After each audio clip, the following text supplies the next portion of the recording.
Tuvo la amabilidad de recibirnos para explicarnos sobre los virus. Estamos hablando con uno de los científicos más importantes del mundo en enfermedades infecciosas. Hoy nos va a explicar lo que sabe hasta ahora del coronavirus, nos va a dar una lección magistral para que de manera sencilla lo podamos comprender. Muchísimas gracias por atendernos de nuevo. Gracias, Salud, de nuevo por la invitación y muy agradecido a todos ustedes que siempre nos escuchan. Bueno, realmente el coronavirus ya habló. Y eso es algo que es muy importante, ya nos dijo qué es. Entre otras cosas, pertenece a una familia, ojo, de virus que se llaman coronavirus, dentro de los cuales uno de ellos es el SARS, que acuérdense que nos introdujo un jurgo de miedo hace aproximadamente 11 años, el MERS, y aquí está el otro. Ellos son virus que causan problemas fundamentalmente respiratorios, dentro de los cuales, si tenemos aquí el tejido pulmonar sano, miren la infección y el daño que producen a nivel tanto de aquí, de las bronquios y pequeños bronquitos y también del tejido celular. ¿Qué sucede? Una de para atrás, ¿sí? Lo que sucede es que ese ha afligido ya a 146 países, produciendo 179.000 casos, ¿ya? Y 171.000 casos a hoy, a las 8 de la mañana, y 6.531 muertes. Se han recuperado estos 171.000, 77.000 individuos. Como les decía, produce un daño pulmonar fundamentalmente, y este es el tipo de daño que va induciendo en las personas.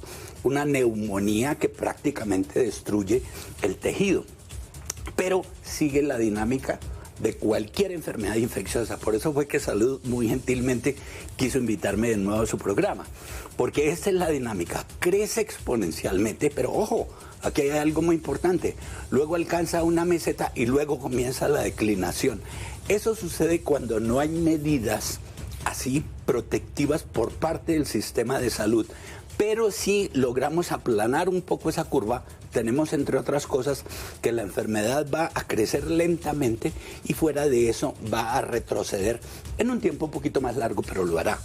Eso es exactamente, por eso les digo yo que el parásito ya habló, el virus ya habló. Y ustedes ven aquí cómo fue la dinámica en China, creció exponencialmente, hizo su meseta y ya comenzó a decaer.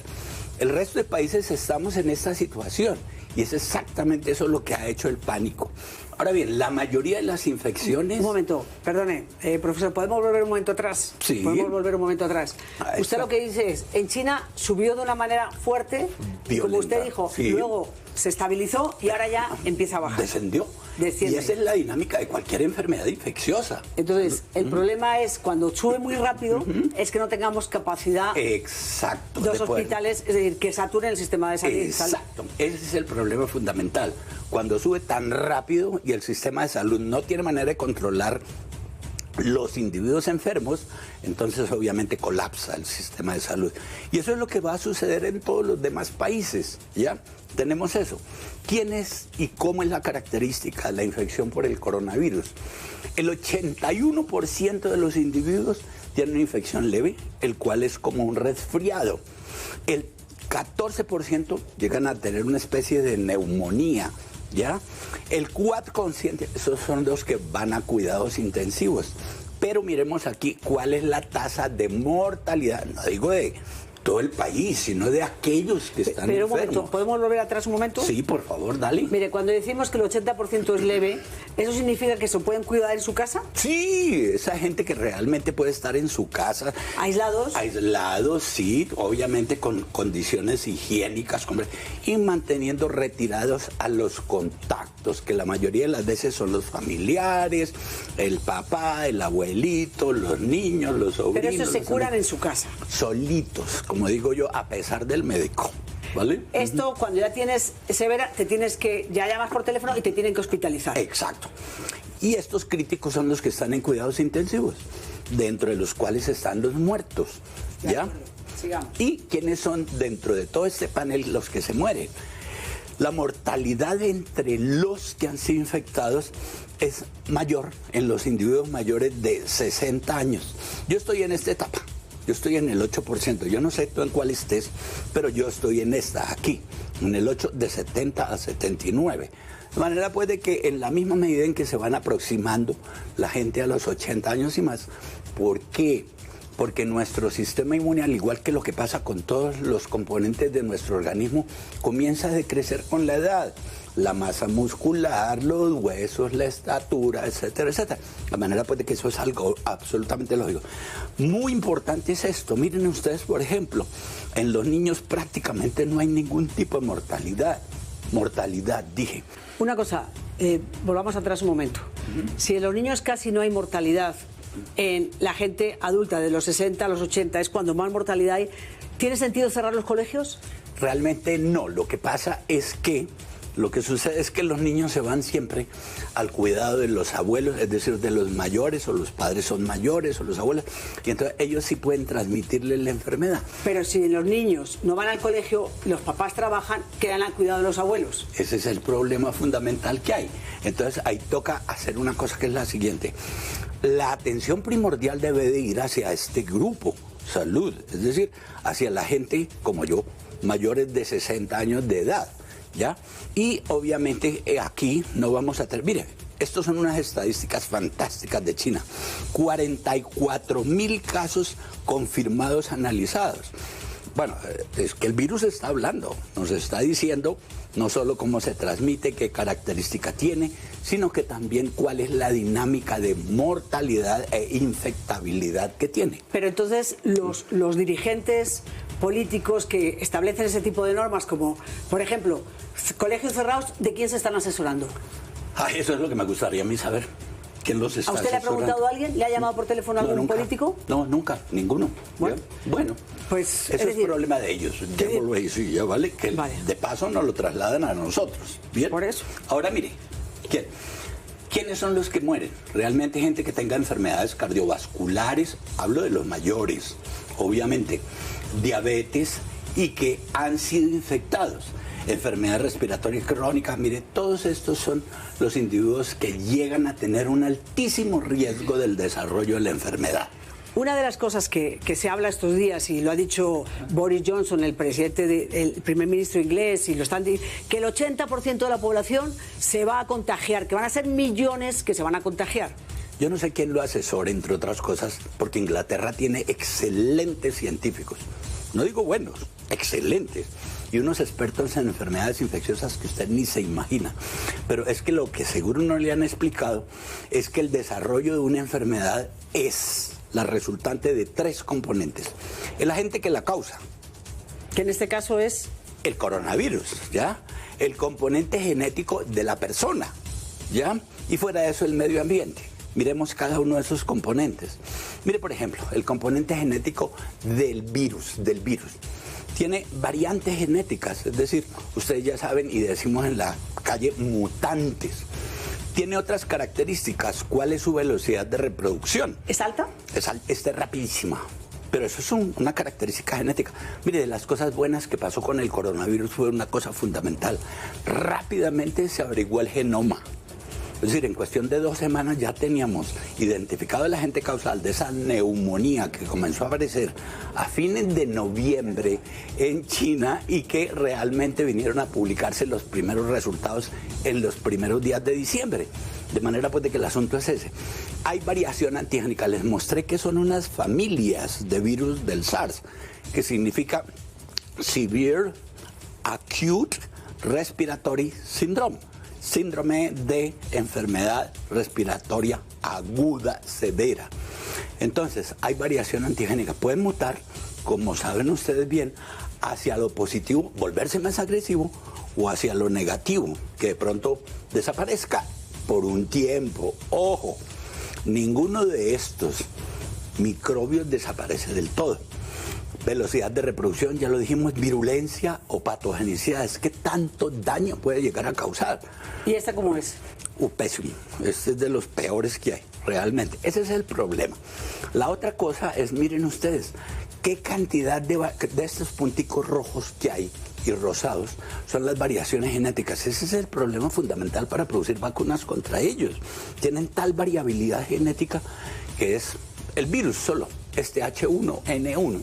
11.635 variantes genéticas. Es decir, que conseguir una vacuna es muy difícil. Casi imposible. Tiene que hacer 11.631 vacunas. Y eso es lo que nosotros hemos venido atacando. Peor el caso del parásito de la malaria, que tiene 200.000 variantes. Entonces, dése cuenta que por eso no se han podido producir más vacunas. Ahora miremos la característica del individuo. Las células que van a infectar tienen características genéticas distintas. Usted tiene, yo por ejemplo, ¿qué grupo sanguíneo es usted? El vulgar. El vulgar, lo mismo que yo, o positivo. Pero resulta que mi mujer es A negativo. Entonces, cuando le llegue a dar malaria, lo más seguro es que en ella sea severa. ¿Y entonces la coronavirus? Todavía no sabemos cuál es exactamente. ¿No sabemos todavía? No, todavía no. A ver, ¿a qué velocidad sí nos estamos reproduciendo? Una generación, un individuo 25 años. El coronavirus se reproduce cada 24 horas. Entonces, dése cuenta, no va sino 365 veces más rápido que nosotros. Y fuera de eso, la variación genética del sistema inmune. Ahora miremos aquí. Características del medio ambiente que brinda la oportunidad de que el agente causal y el individuo se encuentren. ¿Cuáles son? Condiciones climáticas, condiciones geográficas, densidad de población y... ¿Sí? Este no se va a contagiar de coronavirus. Seguro que más probablemente que no. Pero una cosa que le quería preguntar, devuélvase por favor, a las condiciones climáticas. Dicen que en los sitios de calor hay menos posibilidades de contagiarse. No creo, la verdad. No tiene ninguna evidencia científica, ¿sí? El virus crece perfectamente 22, 24, 26 grados. Ahora, ¿qué es lo que pasa? Que durante el periodo de invierno nuestro sistema de defensas ¿sí? se recoge un tanto. Entonces tenemos la posibilidad de recibir infecciones por el sistema respiratorio debido a que el frío del aire hace que baje nuestra temperatura en los pulmones y en nuestro sistema corporal. Y entonces ahí pueden actuar mejor el virus de la influenza, la tuberculosis, todo lo demás. De manera pues de que es esa la razón por la cual está dándose principalmente en China en el periodo de invierno. En Italia, en España, en Europa están en periodo de invierno. Es que esa es la situación. Ahora, miremos las condiciones geográficas, la densidad de población y la movilidad. Como decíamos, a este es poco probable que le llegue a dar coronavirus, ¿sí? Pero mire, ¿usted qué piensa? Esto es un transmilenio. Sí, claro, le cuento. Yo no sé cómo vayan a resolver el problema, pero los hacinamientos que se observan en Transmilenio son enormes. Entonces, eso es más o menos como meter todo este paquete que hay aquí en un Transmilenio. La posibilidad de transmisión es altísima.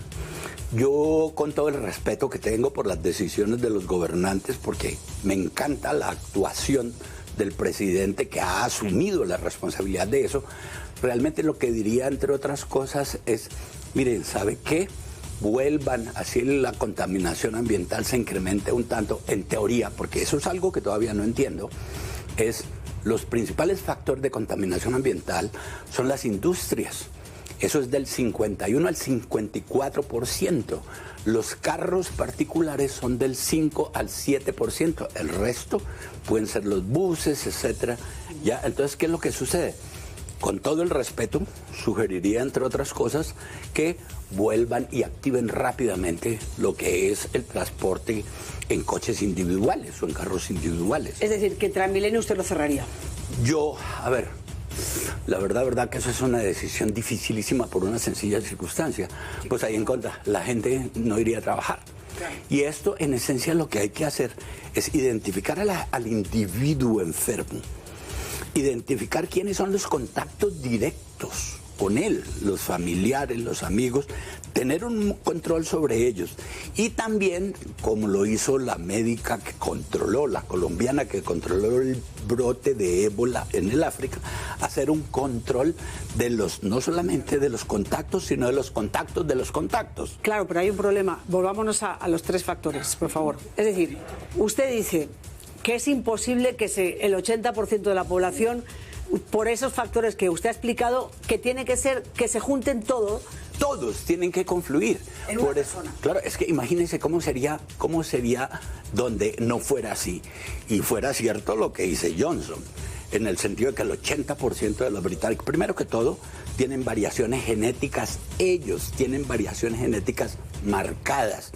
Puede que las condiciones ambientales sean las apropiadas, puede que el virus, pero lo que sucede es que esto es un determinante enormemente grande.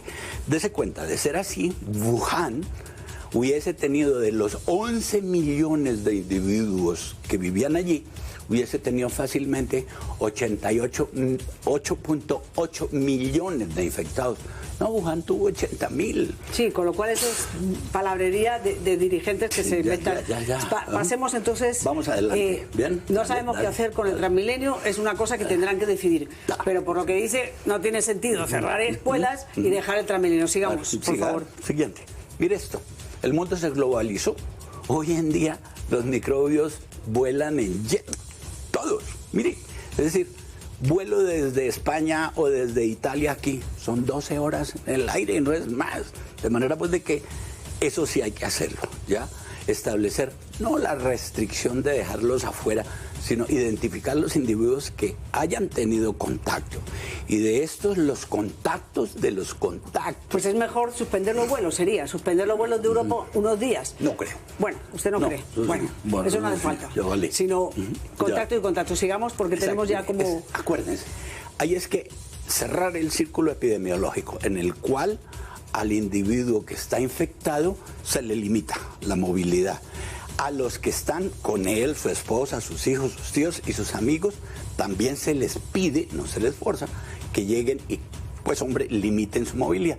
Y a los que son los amigos de los amigos, eso, así funcionó muy bien para el ébola en el año 2017, en donde lograron controlar la epidemia de ébola de la manera más increíble gracias a eso, identificación del caso, los contactos y los contactos de los contactos. Sigamos más rapidito porque tenemos... Esa es la manera de aplanar la curva. Porque el problema para la gente, para que lo entienda, el problema de esto, que se muere menos gente que con otros virus, es que se suba tanto que colapse los sistemas de salud. Aquí está. ¿Cuál es la capacidad de un sistema de salud de controlar eso? Pero espérese, salud. Yo hace 11 años le hice una predicción. Esto se iba a venir y se vino, ¿ya? Pero no quiero imaginarme lo que llegue a suceder cuando esto, siendo una enfermedad pulmonar, nos causa ese problema, cuando llegue a ser una hepatitis o cuando llegue a ser una encefalitis. ¿Qué vamos a hacer con eso?